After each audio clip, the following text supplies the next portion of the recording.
اعصابه كبيره فارته. هنا مين؟ قوقيه استلمها قوقيه، راح قوقيه، الكرة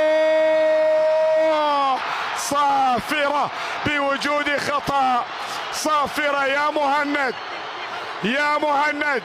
قوقية يقول لا الفار يجب ان يتدخل ويعلن هدف العراق. هذا ما كلامي، هو كلام حسن، لكن مخادمه يقول هناك خطأ، سنحتكم للفار. تسلل، هناك تسلل، يبدو ان هناك تسلل على حسن قوقية، لكن مسألة الخطأ لا اعلم. نعم، يستأنف اللعب